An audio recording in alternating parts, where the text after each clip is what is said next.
My name is Michael Reed. It was 2024, a chilly October night in a small town in upstate New York. I had been a paramedic for 5 years, and while I'd seen my share of strange things, nothing could prepare me for that night. My partner, Mark, and I were on the graveyard shift. Mark was a big guy, full of jokes, the kind of person who could keep spirits high no matter how tough the job got. The night started quietly, too quietly. We parked the ambulance in our usual spot near the station, sipping coffee and exchanging stories. Midnight came, and the radio crackled to life. Unit 52, we have a call. Male, mid-40s, unconscious. Address is Old Mill Road, near the abandoned factory. Old Mill Road. Even the name sent a shiver down my spine. That area had a reputation. Rumors of accidents, disappearances, and ghostly sightings. Mark smirked at my unease as he started the engine. "Relax, it's just a call," he said, but his voice had a nervous edge. The drive was uneventful at first, the dark road illuminated only by our headlights. Then, the ambulance began making odd noises. A faint clunking sound, like something hitting the undercarriage. I dismissed it as a bump in the road, but Mark's grip on the steering wheel tightened. As we approached the factory, the temperature inside the ambulance seemed to drop. I pulled my jacket tighter around me and glanced at Mark.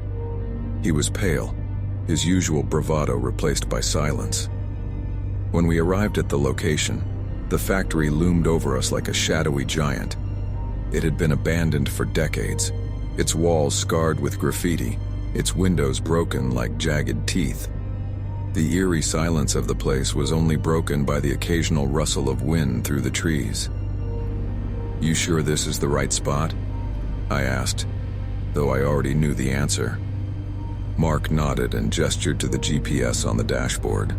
We grabbed our gear and stepped out into the chilly night air. The area felt wrong, like the kind of place where you weren't supposed to linger. I could feel the weight of the factory's history pressing down on us, and it made every movement feel heavier. Mark's usual banter was gone. He was silent as we approached the building's entrance. We found the man lying near the doorway, his body half shrouded in shadows. He was unresponsive but breathing. His clothes were torn, his face pale, and his hands were streaked with blood. When I leaned closer to check for injuries, he whispered something so faint I could barely hear it. "Please, don't let them." "What did he say?" Mark asked, but I shook my head. I wasn't sure. We loaded him onto the stretcher and moved quickly back to the ambulance. The sooner we got out of there, the better. The factory loomed behind us as we secured the patient in the ambulance. The air inside the vehicle felt thicker, as if the factory's ominous presence had followed us. Mark started the engine, and the ambulance rumbled to life. "Let's get moving," I said, trying to shake off the unease. But as Mark drove, the tension inside the vehicle only grew. The patient's condition seemed stable at first, but then he began to stir. His eyes fluttered open, and his breathing became shallow. I leaned over to check his vitals. That's when he grabbed my arm with a grip so strong it made me gasp. "They're coming," he whispered. His eyes, wide with terror, looked past me as if he could see something I couldn't. Before I could respond, his body convulsed and he let out a guttural scream. Mark glanced back. "What's going on back there?" "He's crashing! Step on it!" I yelled, my voice trembling. But just as I reached for the defibrillator, the patient disappeared. One moment he was there, strapped to the stretcher. The next, he was gone, as if he'd been swallowed by the shadows. I stared at the empty stretcher, my heart pounding. "What the hell just happened?" Mark shouted, slamming on the brakes. The ambulance skidded to a halt, and we both sat there in stunned silence. The radio crackled, filling the vehicle with static. But beneath the static I could hear whispers, They were faint at first, but they grew louder, overlapping voices speaking in a language I didn't understand.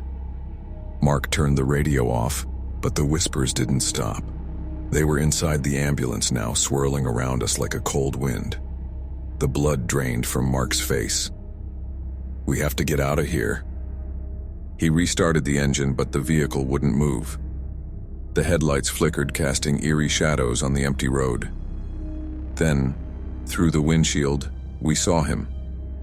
The patient was standing in the middle of the road, his pale face illuminated by the dim light. He didn't move, didn't speak. He just stared at us, his eyes dark and hollow. Then, he lifted his hand and pointed at us. "Drive." I screamed, my voice breaking. Mark floored the gas pedal and the ambulance lurched forward. But as we reached the spot where the figure had stood, he was gone, vanished into the night, leaving no trace behind. We didn't stop until we reached the hospital. My hands were still shaking as we pulled into the emergency bay. The nurses and doctors came out to meet us, but when we explained what had happened, their expressions shifted from concern to confusion. "There was no call for Old Mill Road," one of them said, "and there's no record of a patient matching that description." Mark and I stared at each other, speechless. The blood on the stretcher, the only proof that the man had been there, was gone. The straps were still buckled, but the patient was nowhere to be found. That night marked the end of Mark's career as a paramedic. He quit a week later, unable to shake the terror of what we'd experienced. I stayed, but I never took another shift near Old Mill Road. Even now, years later, the memory haunts me. Sometimes during late-night shifts I hear whispers on the radio. They're faint, almost imperceptible, but they're there, reminding me of the night I came face to face with something I still can't explain.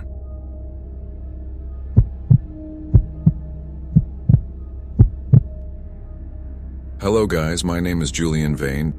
It was the fall of 2016, and I had just started my shift as an ambulance driver in a small, quiet town on the outskirts of Pennsylvania.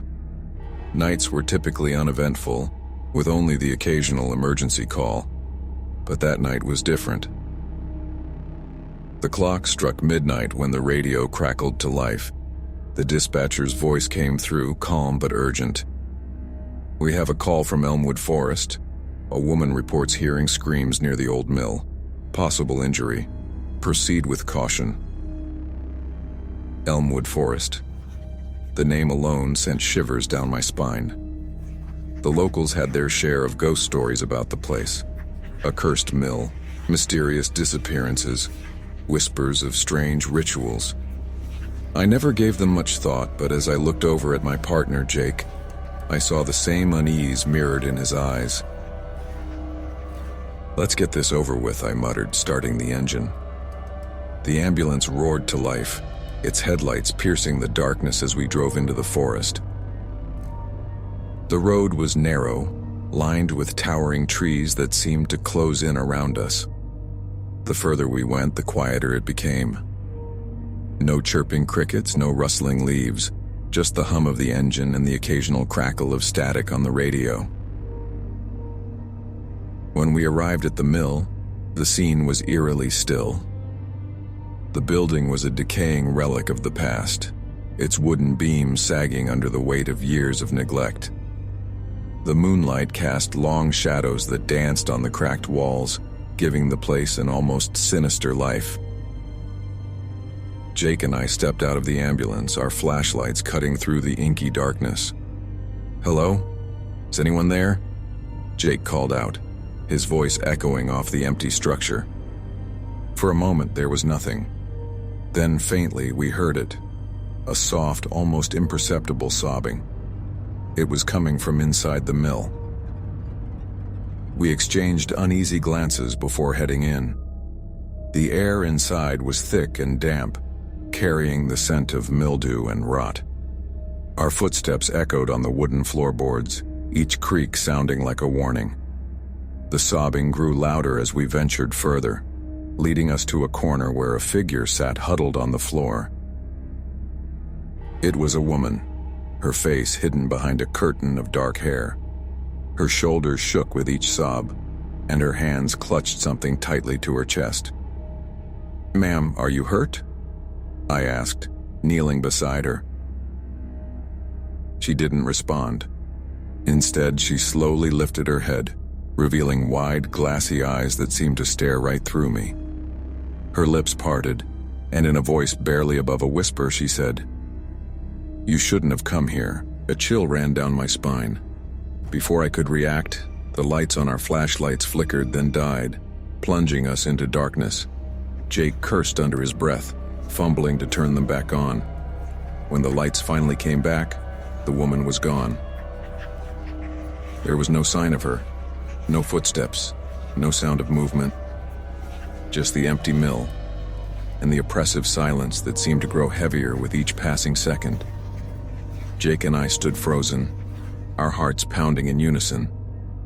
"We need to leave," he said, his voice trembling. But as we turned to go, the sound of heavy footsteps echoed from the shadows. They were slow, deliberate, and getting closer. My grip tightened on the flashlight as I scanned the room, but there was nothing there. Nothing we could see, at least. Then, from the corner of the room, a low, guttural growl emerged, sending every hair on my body standing on end. "Run," I whispered, and without another word, we bolted for the ambulance. The engine roared to life as I floored the gas pedal, the tires screeching against the gravel. As we sped away, I glanced in the rearview mirror. Standing in the doorway of the mill was a figure, shrouded in shadow, its glowing eyes piercing through the darkness. Neither of us spoke a word during the drive back. When we reached the station, we filed our report, but the story we told was far from the truth. Who would believe us anyway? To this day, I avoid Elmwood Forest. Sometimes on quiet nights, I still hear that growl in my dreams, feel those eyes watching me, and I wonder, what would have happened if we had stayed just a moment longer? The night after our encounter at Elmwood Forest, sleep felt impossible. I kept replaying the events in my head, questioning every detail. Was the woman real? What was that growl? Jake and I hadn't spoken about it since returning to the station, and the silence between us felt heavy. 2 days later, curiosity got the better of me. I started researching the history of the old mill. It didn't take long to uncover a series of chilling stories. The mill had been abandoned for decades, ever since a fire in the late 1970s claimed the lives of 6 workers. But that wasn't the end of its grim history. In the years that followed, there were rumors of occult activity in the area. Locals spoke of strange lights in the woods, chants echoing through the trees, and people who ventured too close only to disappear without a trace. The authorities dismissed these claims as superstition, but I couldn't shake the feeling that there was something more. Jake finally broke his silence during our next shift. "Do you think we should tell someone about what happened?" he asked, his voice barely above a whisper. "Who would believe us?"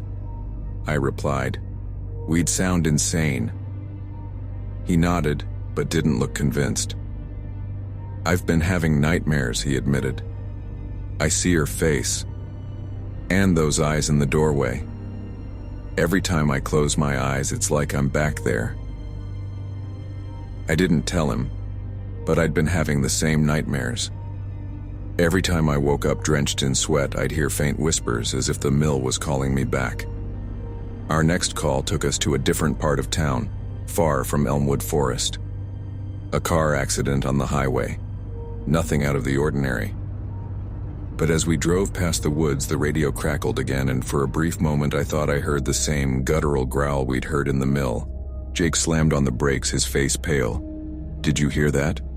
he asked, his hands trembling on the steering wheel. I nodded, my heart racing. The sound was faint but unmistakable. It was as if the forest itself was alive, watching us, waiting for us to return. Our final encounter with Elmwood Forest came a week later. It was an unusually quiet night with no calls for hours. Then, just as the clock struck midnight, the radio came to life again. Emergency at Elmwood Forest. Possible injury. Immediate response required. Jake and I froze, the color draining from our faces. It was as if the forest was summoning us back, refusing to let us escape. "We can't go," Jake said, his voice shaking. "Not after what happened last time." But duty called, and with a sinking feeling I started the engine. The drive felt longer this time, the forest darker, the air heavier. When we arrived at the mill, the scene was eerily similar to before. Silent, still, and oppressive. This time we were prepared. We brought extra flashlights, a crowbar, and even a recording device, determined to document whatever we encountered. As we stepped inside, the whispers began. Faint at first, then louder, circling us, coming from every direction. The sobbing woman was there again, huddled in the same corner. But this time her features were sharper, her presence more menacing. "You shouldn't have come back," she said, her voice echoing unnaturally. Before we could respond, the room plunged into darkness. The growl returned, louder and more feral, accompanied by the sound of footsteps. This time they weren't slow. They were running, charging toward us. We didn't wait to see what it was. Dropping everything, we sprinted back to the ambulance. As we sped away, the figure appeared again in the rearview mirror. But this time, it was closer, its glowing eyes filled with rage. We never spoke about that night again. Jake quit a month later, unable to cope with the nightmares. I transferred to a different town, far from Elmwood Forest. But even now, the memories linger, haunting me in the dead of night. Some places aren't meant to be disturbed. Elmwood.